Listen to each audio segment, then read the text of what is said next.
Welcome to Strikers Media. Myself Eshwar. Nandamuri Mokshagna entry కోసం బాలయ్య బాబు గారి అభిమానులు అందరూ చాలా 1000 కళతో ఎదురు చూస్తున్నారని చెప్పేసి అనుకోవాలి. ఒక మ్యాసివ్ ఎంట్రీ ఇండస్ట్రీలోకి. ఎందుకంటే ఒక మెగాస్టార్ చిరంజీవి వారసుడు రామ్ చరణ్, ఒక అక్కినేని నాగార్జున వారసుడు నాగ చైతన్య అఖిల్. సో అట్లా ఇండస్ట్రీలోకి మరొక స్టార్ హీరో ఎంట్రీ ఇవ్వబోతున్నారు. ఒక స్టార్ ఫ్యామిలీ నుంచి ఒక స్టార్ హీరోనే అని చెప్పేసి అనుకోవాలి. ఎందుకంటే అంత బజ్ నెలకొంది మోక్షాజ్ఞ ఎంట్రీ కోసం. మోక్షాజ్ఞని ఎంట్రీ డైరెక్టర్గా బోయపాటి చేయబోతున్నారు, లేదు త్రివిక్రమ్ గారు చేయబోతున్నారు, లేదు గోపిచంద్ మల్లేని వీరసింహారెడ్డి డైరెక్టర్ చేయబోతున్నారు అని చెప్పేసి మొన్నటి వరకు కూడా రకరకాలైనటువంటి వార్తలు వినిపించాయి. సో ఇప్పుడు సోషల్ మీడియాలో బాగా బజ్ అవుతున్నటువంటి డైరెక్టర్ పేరు ఎవరు అని అంటే ప్రశాంత్ వర్మ గారు. హనుమాన్ సినిమాతో పాన్ ఇండియా వైడ్గా అందరినీ ఆకట్టుకున్నారు. సీక్వెల్గా జై హనుమాన్ సినిమాని తీస్తున్నారు ఆయన. సో ఈ సినిమా తర్వాత మోక్షాజ్ఞ ఎంట్రీ కోసం కసరత్తులు మొదలు పెట్టేశారు అంట. గ్రౌండ్ వర్క్ కూడా మొదలైపోయింది.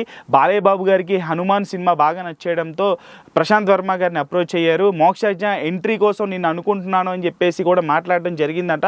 సో ఇదే విషయం ఇప్పుడు ఫిలిం సర్కిల్స్లో బాగా వైరల్ అవుతున్నటువంటి న్యూస్ ఇది. మరి మోక్షాజ్ఞ ఎంట్రీ సినిమాలో బాలయ్య బాబు గారు కూడా ఉండబోతారా, లేకపోతే నందమూరి తారక రామారావు మన జూనియర్ ఎన్టీఆర్ గారు గెస్ట్ రోల్ చేస్తారా, లేకపోతే కళ్యాణ్ రామ్ గారు గెస్ట్ రోల్ చేస్తారా, అసలు ఈ సినిమా ఎలా ఉండబోతుంది అనేది ప్రస్తుతం చక్కర్లు కొడుతున్నటువంటి న్యూస్ ఇది. సో అభిమానులు మాత్రం Prashanth Varma is the best option అని చెప్పేసి చాలా హ్యాపీ ఫీల్ అవుతారు. కాకపోతే జానర్ ఎలా ఉండబోతుంది, మాస్ సినిమాతో వస్తాడా, లవ్ స్టోరీతో వస్తాడా, ఫ్యాక్షన్ బ్యాక్డ్రాప్తో వస్తారా, సో ఎలా వస్తారు, ఎప్పుడు వస్తారో తెలియదు. కానీ మోక్షాజ్ఞ ఎంట్రీ అయితే ప్రస్తుతం ఫిల్మ్ సర్కిల్స్లో హాట్ టాపిక్గా మారింది. నిజంగా ఫ్యాన్స్కి ఒక పండగ అని చెప్పేసి అనుకోవాలి. ఎందుకంటే ఎప్పటి నుంచో ఎదురు చూస్తున్నారు.